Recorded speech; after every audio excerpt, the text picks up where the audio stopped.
Welcome to the June meeting for Sydney City Bonsai Club. We do have a couple of visitors here tonight who are travelling from interstate, so we've got Nick in the back, and then there's one more visitor I saw as well, Gracie's husband as well. Sorry, I didn't grab your name. Kevin. Welcome, Kevin. Also, Kevin's great to have some visitors every month. Probably the first time we've had an interstate traveller for quite a while, like an Emery. So you get the ticket. You get the ticket on that one. Thank you. Look, I've got a few things I've got to go through just before we have a little discussion about some projects we've done. But tonight's mostly going to be workshopping, and then obviously we've got the display. Cups are in there as well. And then there'll be a quick. We'll have a quick conversation about some of the trees, some of the deciduous trees that have been displayed. So obviously, the year tends to slow down for events. A lot of the events tend to be sort of front end of the year and then the back end, which is sort of a little unusual. And the Japanese national show, which happens in January, which would actually be July in Australia, and nothing happens over here. But regardless, it's a little bit of a quiet time, and the only events coming up are the Bonsai Society of Sydney has their exhibition and Ikebana show in August, late August. The dates of that are in the newsletter, as well as the School of Bonsai has their show on the 17th and 18th of October. So they'll have a number of presenters, including Sean Hood, Evan Marsh, Paulette DeMartin, Clinton Nesky, and Ken Poole. A lot of names we're probably all familiar with. There'll be a free bonsai clinical weekend, raffles, sausage sizzle, and that's a really good show, so definitely recommend heading up that way. In terms of our club, we've got our AGM next month, so we'll send out some details via email, including how nominations work, or if you want to nominate yourself, you can't come. But basically the positions that are available every year are the President, Vice President, Secretary, and Treasurer. So if you have any inclination that you want to be one of those positions, please reach out to anyone on the committee. We're happy to discuss the positions, and it's a democracy, so if we're voted out, then so be it. The other thing that next month we've got Evan Marsh presenting. We don't have a topic just yet. I've sort of given him free rein as to what he wants to speak about. If everyone remembers last year, he gave a discussion on creating juniper and pine shohin trees. So he brought in a number of developed shohin plants, including ones that had sort of 2 metre long leaders on them, and he'd say, I haven't repotted that for 8 years and probably won't repot it for another 5. And a lot of us were quite perplexed by that, but when you have a very porous fine medium and very fine roots, he's not really worried about that over thickening. Anyway, you can go back and watch YouTube videos that that Toby's created on that. But he will be here for next month, giving a presentation for about an hour. Club fees will also be due in the new financial year. That's something for next month, so don't worry today.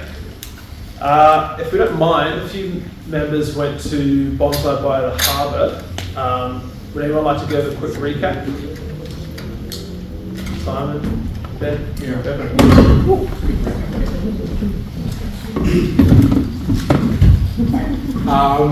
Yeah. So Saturday, Sunday, Bonsai by the Harbour. For those of you who haven't been, it's a pretty small sort of gathering, exhibition / series of demonstrations.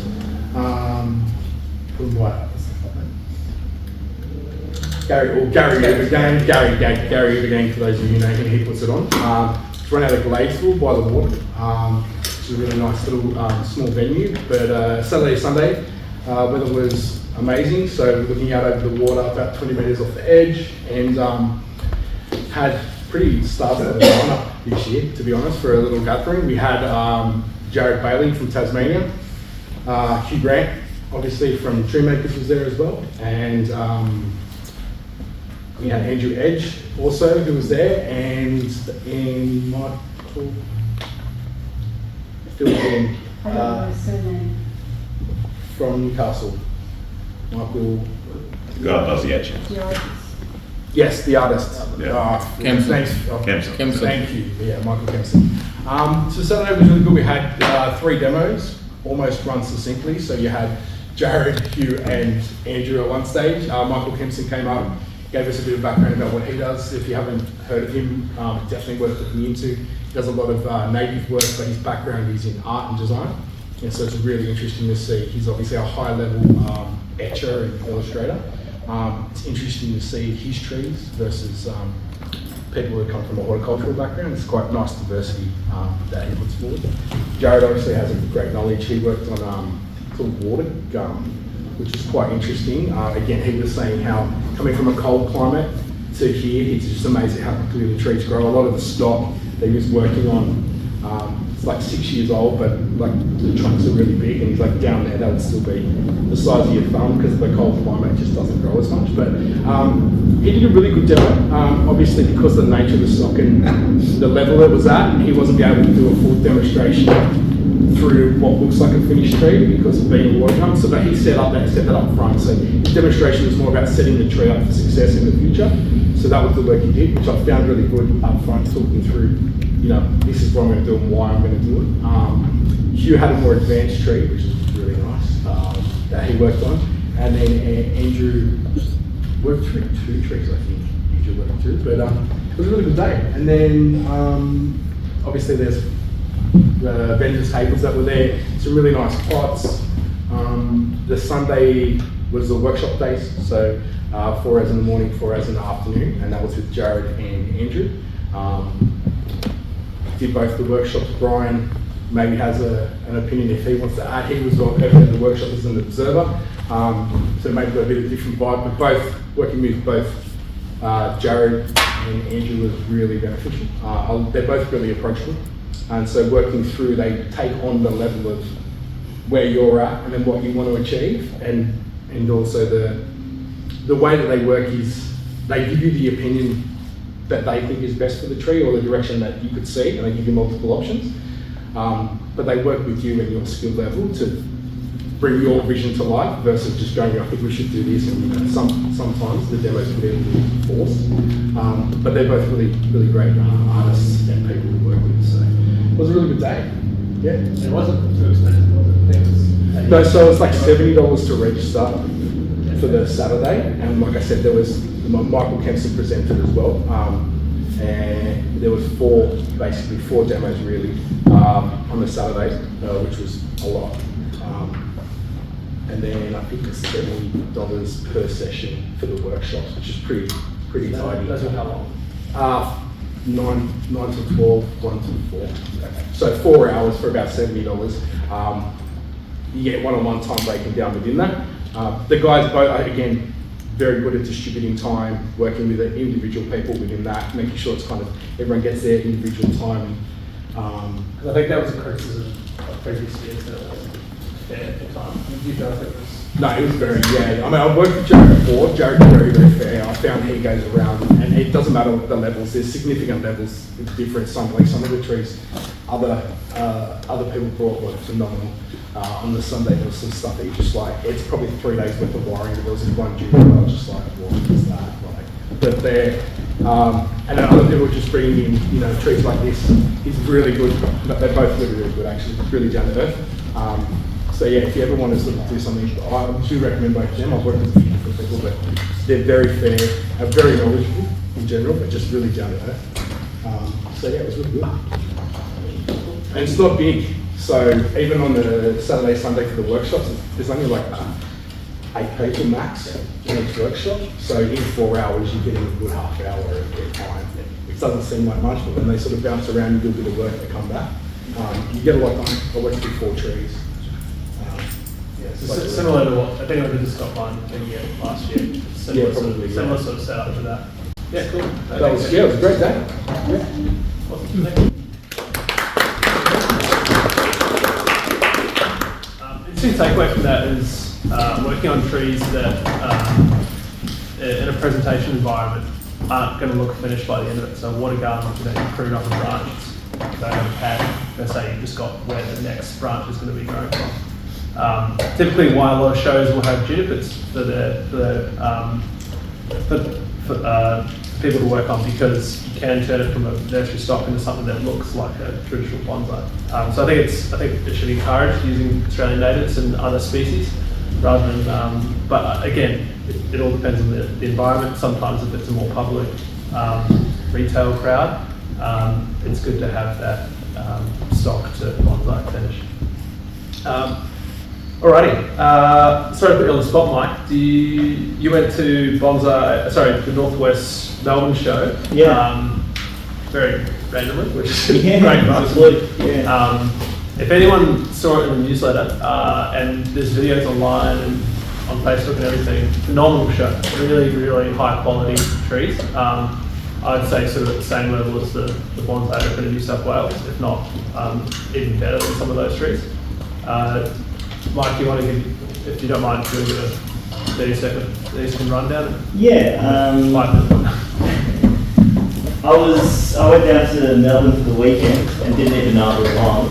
So it started with Luke and then swung by. It's in a suburb called Footscray, which is a pretty cool suburb actually, about 20 minutes outside of the CBD in the Community Arts Centre there. And yeah, it was, as Ollie said, the standard was really high. Good mix of natives and exotics, and yeah, it was a good show. So yeah. Best in show was multi-channel. Yeah. Black Pine. Yeah, is it Black Pine? Yeah. Yeah, it was great.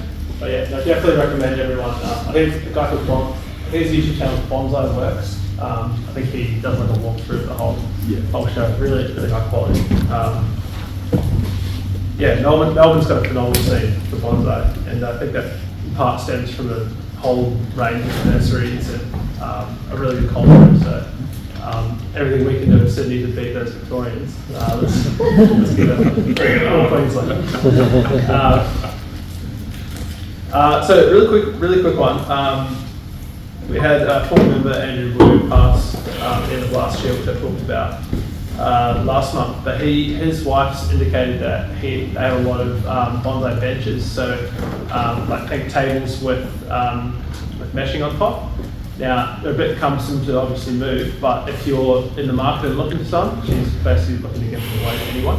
So if you are interested, please let me know. You'll obviously have to organise your own logistics and everything, but we can sort of marry that up and help her out as well. So please reach out if you're interested.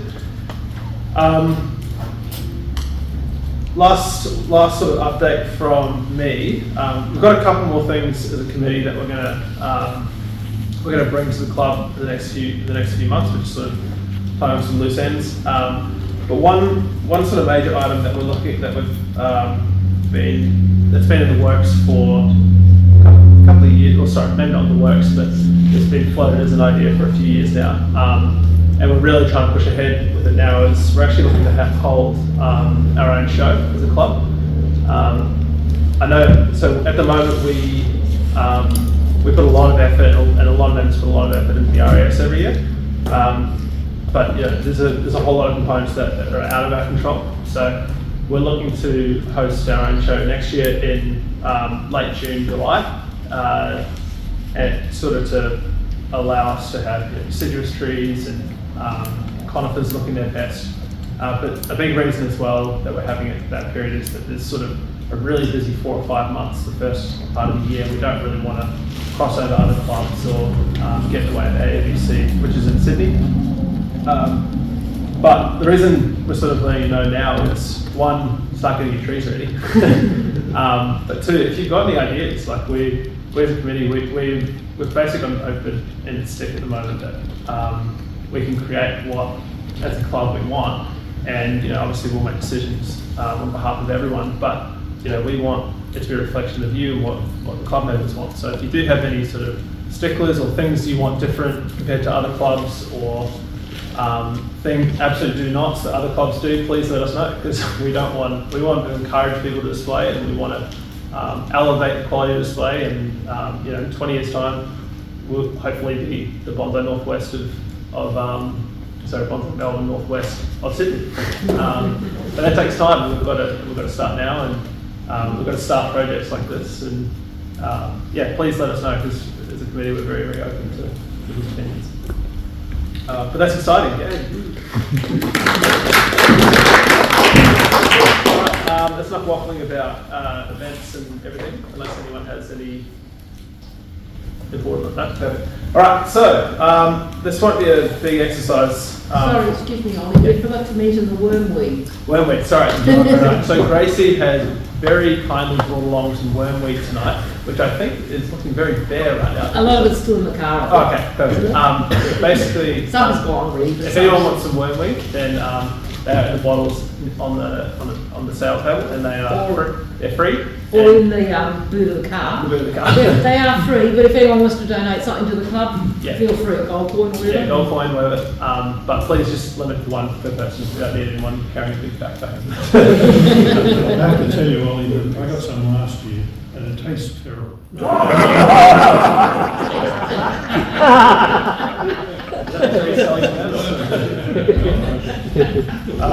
Brilliant. All right. Thank you, Grace. And all right. So, if everyone remembers, I think it would have been August or July, August last year. That was it June? Oh, it was June. I'm sorry, you're right. So, a gentleman down in Yakandana called Neil, who runs Sydney Bonsai, we bought a whole bunch of giant maple sticks off him, and then created what is a fusion project. So I think that what's the Japanese term? Someone is it Yamafusa? No, not Yamafusa. Where you do the Cold fusion. Yeah, Simon knows it. He's not telling. But basically, we're doing fusion projects of trunks. So there's obviously a myriad of ways you can do that. Where the way that I showed everyone how to do it was just to tie it at the bottom, plonk it in a colander with whatever soil you wanted to bring, and then let it grow for a year, and then we'll check it out. There's also different ways to do it. You can tie a number of trunks or weave them together, or you can do multi-trunk and tie a few together. Lee did, I think, about 10 seedlings and tied them to two trunks. It just really depends on how you want to attack things. But what I did is I did bring along one that's a year older, so you can see sort of where you're going to be in a year. And then this one is obviously the same as the ones that we worked on. Now a lot of people have come up and said, "Oh, yours look a lot bigger than mine." But there's a couple of reasons for that. I'm fortunate I live in a very open space backyard. So through my summer, these are virtually getting 12 hours of direct sunlight all day.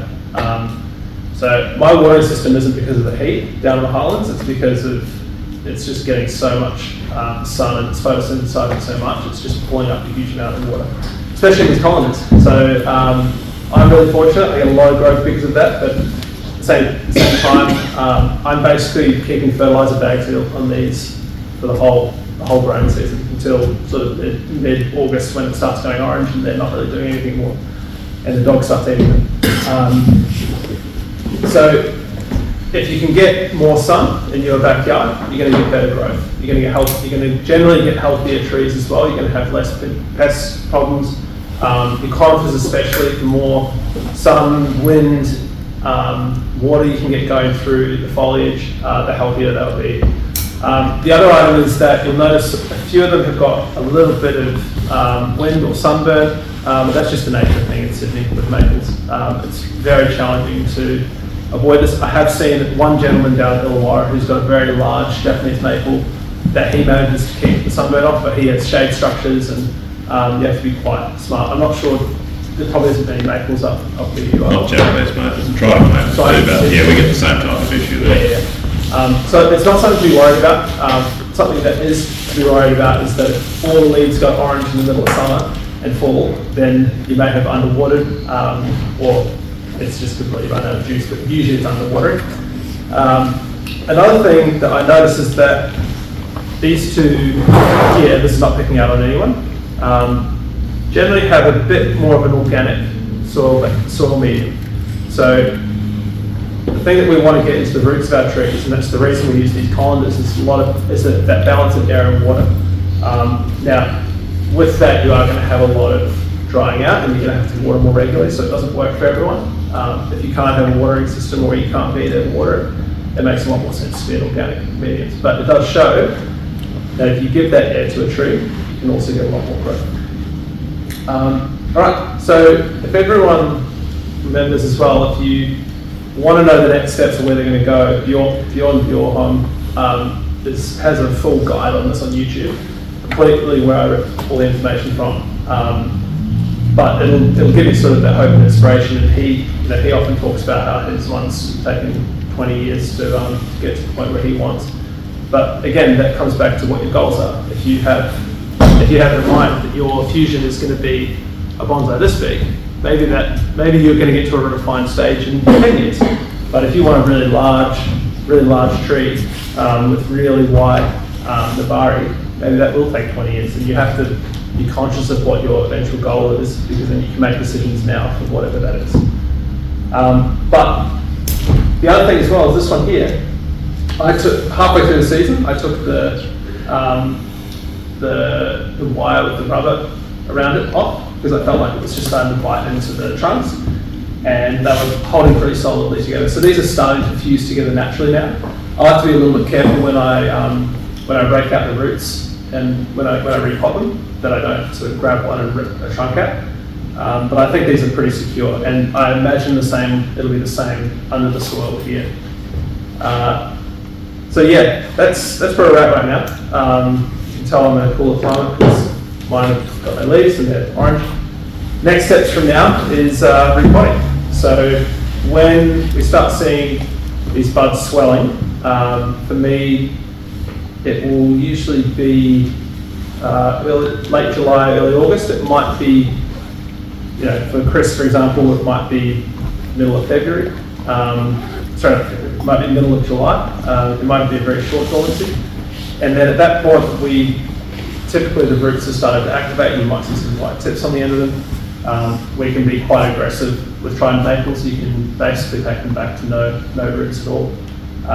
So what you want to achieve when you're working on these is you want to basically take anything that is growing down off, and I'm talking, you can probably take it back to 20% of what the roots are, as long as you're keeping that top layer, because you want all your roots growing out. So with those top roots, you don't want those knotted and mangled, so you want to rake those out, keep them radiating out towards the edges. Big, large roots like this one, I'll probably, you can see when you come up here, I'll probably work that back a little bit. I do eventually want this to be quite a large tree, but I also don't want one root to be over-dominating other ones. I want them all to sort of grow at the same rate, and then I'll get a nice even nabari. Otherwise, any questions for now? You might want to point out that maple on the high stand, no, at the back, is an actual fused maple. Oh, this one here? Yeah. Yeah, Okay, that's really, well, this is a case in point of where you want to be in. How long did that take to stand? I've only had it for about 2 years, but it's probably about 10 years old. Yeah. Okay. And you can see the lines on the trunk where the original single saplings were. It looks like it was almost maybe platted together. Yeah, brilliant. Well, look, that's a case in point. Ignore all this. Just look at that. But it also shows brilliantly that these fusions, you can barely tell from, if you're half a metre away, you can barely tell. It looks like you saved a lot of time. If you were to grow a trident maple in a pot this deep, to get that thick, it'd probably take twice the time, if not more. What about if one or more of the guys? So the reason we originally, so typically if you're doing a forest or a clump style, you would want an odd number of trunks. Your predicament would be if you've only got, say, 5 trunks and one dies, because you've got to sort of chop one off and go to 3 in sort of textbook. The reason we did a whole bunch of trunks is because we actually assumed that some would die.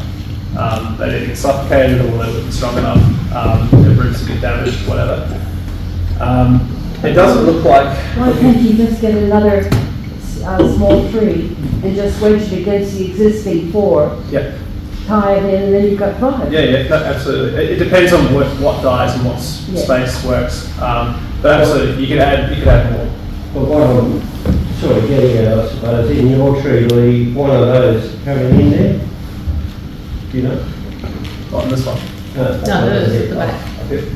Front. Like, are they all independent? If you had one of those trees die, or they so international? I'm doing views on my own. One of the trees has died, it's in the center, and I'm just gonna let the other trunks grow around it. I'm not bothering pulling it out. I don't, if you can do it, fine, but if you don't do it, the tree will just go around it. So if you're talking about that one, the cambiums are all connected now, so it's one tree. So there's not, you're not going to have, say, half the tree die on one side. You sort of get into trouble when you're like this and you've got 1, 2, 3, 4, 5, 6, 7, 9, 10 trunks, because that will get very bulgy at the bottom, and you sort of have to be a bit selective. And I will be cutting 1 or 2 of these trunks out at some point. The one that I don't fall in love with, I guess. But yeah, and what I've done as well is this is probably as late as you can wire.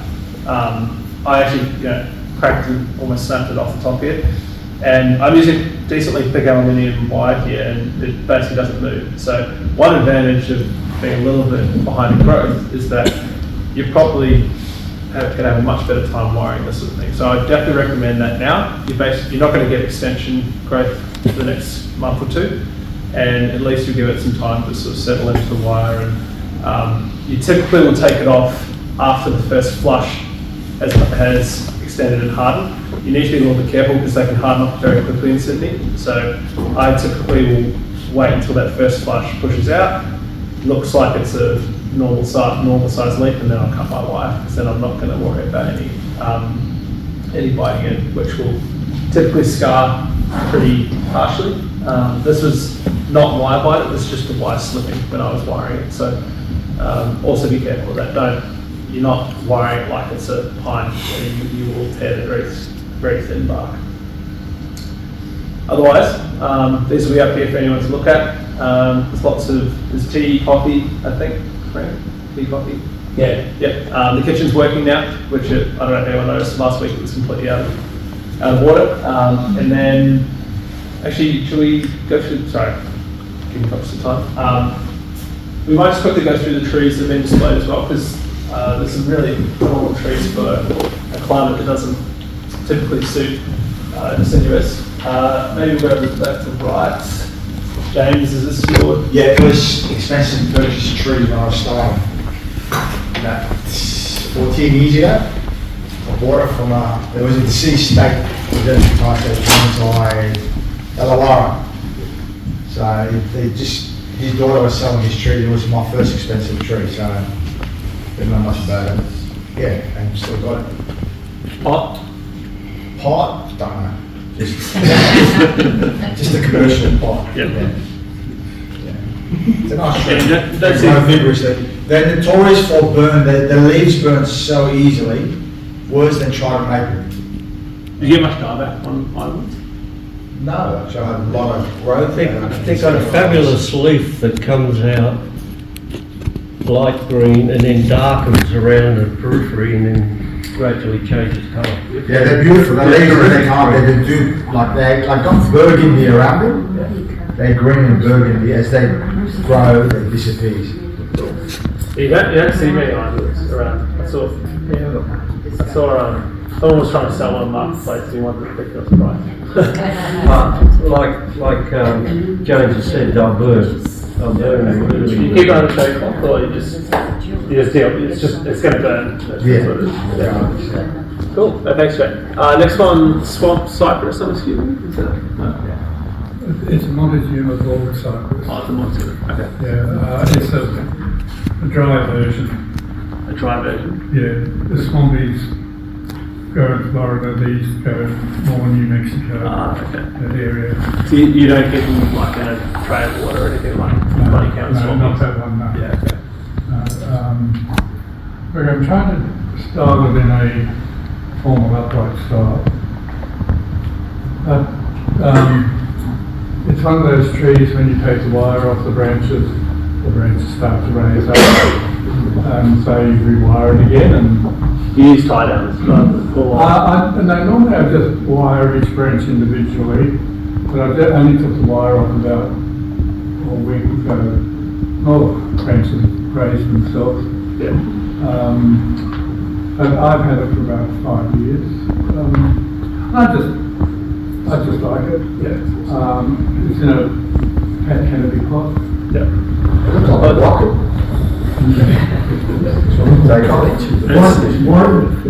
One technique that we're talking about with at Bonsai Harbour was to keep the branch in position. You just slice along just with like a exact cut along the under of the tree, and then you wire it into position. And when it's scarred, Along the branch. yeah, just like under where you don't really see it. I don't know if it'll work for this or not, but they said, you know, for ones that tend to pop up. Cedars are notorious for that. So it hasn't popped up as much as it has in the past. Maybe it's getting the message that.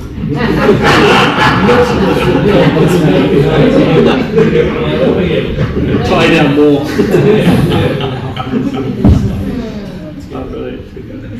Thank you. Next one is Simon. It's a 4 meter maple. I acquired it last year, I think. I discussed with the previous owner that why are the leaves so big, and she says, I've been keeping these leaves small for so long. Did you fertilize in spring? And I'm like, yes. And she goes, you stuffed up. I had dinner plates as leaves. Well, I think she was saying something along the lines of like, she was keeping the leaves to just like the cup size, like a nice little cup size, and I made them dinner plates. But yeah, massive leaves. Imagine 100 dinner plates hanging off it. It's up and buffet. Now I just fertilise in autumn. No more. If anyone hasn't seen a full moon maple, definitely look it up. It's got a bit, like, if you imagine a normal maple having a little bit of separation between each of the points, a full moon almost doesn't, and it's just this big sort of circular leaf. Very unique and like very sought after in the maple world. Next tree, I didn't see who bought this one in. Is it mine? Yeah. Swan cypress. I think I've had it for about 5 or 6 years. Bonsai World purchase. Sort of had that bend in it, and I just sort of kept going with it. It doesn't like that styling. Keeps throwing up straight branches, so I'm always fighting against it. Just a production pot. The stand, my uncle does woodwork, and he built that for me. It's quite nice actually. First time I've shown it. I keep it in water all the time. It just grows like crazy in water, and just dump heaps of organic fertilizer, even in the water sometimes. And it just, it's tripled in trunk size, especially because it throws those long shoots up. I just let them go. So when it's like just not styled nicely, it's just got long vertical shoots that I think have really added to the girth of the trunk as well. Yeah, swampy. Yeah, swampies are great deciduous trees, and I think you hear the term cypress and you don't necessarily think deciduous, but they really lend themselves into being bare, and you probably see hundreds of them up your way. Yeah, some of them are deciduous and some of them, depending where they're situated, don't. They'll just not hang on their leaves. So everyone drops their leaves here and mine used to, everyone else. Mine doesn't. It's just green. I've got a couple. It's all my trees at the moment. Most of them will drop them and one refuses. Year in, year out. It's in full thing now. Yeah, interesting. You think if they grow in Florida prolifically and dropping leaves there, why aren't they dropping leaves here? Anyway, cool. Next one, is this Snow? Yeah, it's mine. Interesting story about the Triton maple. When I started wiring them, I was doing a really good job with that, and I snapped the tree into half. And I think I cried for an hour. So how can I do this? Anyway, it seems to be coming along really well. I'm quite happy. The pot is just, I know this Chinese guy that brings hundreds of pots out from China, and I just like the pot. The stand is very interesting. my son was doing some work in a storage warehouse, and I said, "What's this?" He said, "It's covered to an ice bucket." And I said, "Can I have it?" I painted it black, and it's got a big hole in the middle. If you have a good look, yeah, it's going all right. I'm happy with it. Steve. Yeah, the next one's mine. And it's obviously a soccer, but I like I'm trying to get movement in. As you can see, it's on that angle. I made the stand, of course, and it's a borrowed pot at the moment. So that's, but it'll be, I'm trying to, I think I really want to put it in a pot that's a square pot, but I want to see Lee later. And I'll just thought, I'll see, yeah, and I just want to see you too, Lee, about wiring it and where it needs and what your opinion is. No problem. Yeah, and because I know you're like a doctor, and I think, but I do like it the way it's on that angle. But anyway, we'll sort it all out later. And you've got potential there because, as you say, it's very young, it's very thin, but it has movement. That's right. But as it gets older, that movement will diminish a little bit, but you've still got something more than just a straight trunk. So it's a good choice. Yeah, that's right. I know, and I thought when I saw it, of the big one, mother plant I call it, I thought, oh well, I can do something with that. Yes. I've got another 3 more, but there's no shape. There's nothing, not as good as this one. And that night, I thought I'll put this out on just to give an idea. And I want to get some ideas, Yeah, brilliant. Thank you, Steve. Next one is Lee. It's dried maple. I got it from Neil in Yakadanda. When I got it, it had branches coming out everywhere. I've culled the branches into the shape that I wanted, and it's young yet, but it's coming along very nicely, and it will stay about that size. That's what I want. Pinching it every spring. You obviously pinch it every spring, the new growth. Sorry? So you pinch the new growth out. Yeah, I do go through all the season. When it starts throwing up, I cut it back. Yeah. And the little celly pot, I just bought it bonsai by the Harbour. I just couldn't resist the glaze. It's so beautiful. Yeah, no, it's wonderful. Thank you, Lee. Last but not least, Chris? Chinese on.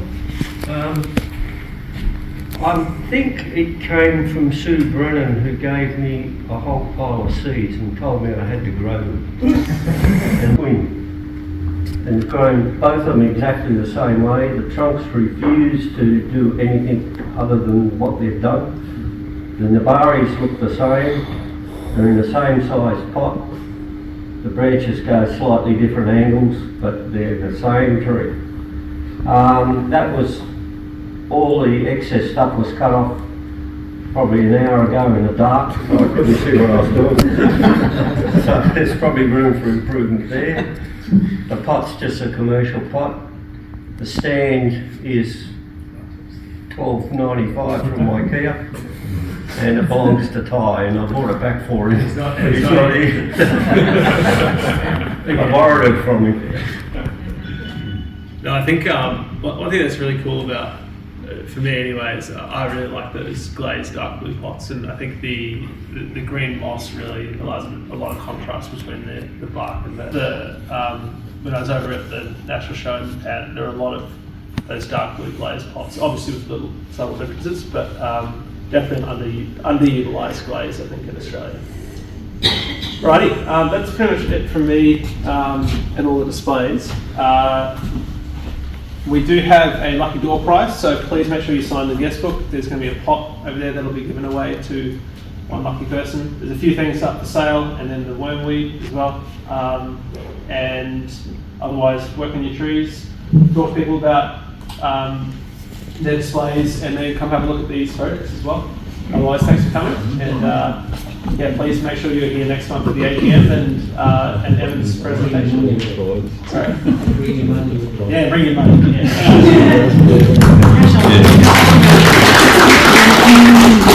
Oh, that is wrong.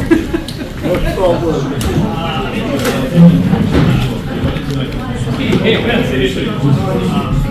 It was the Philip. You got the All they've done work.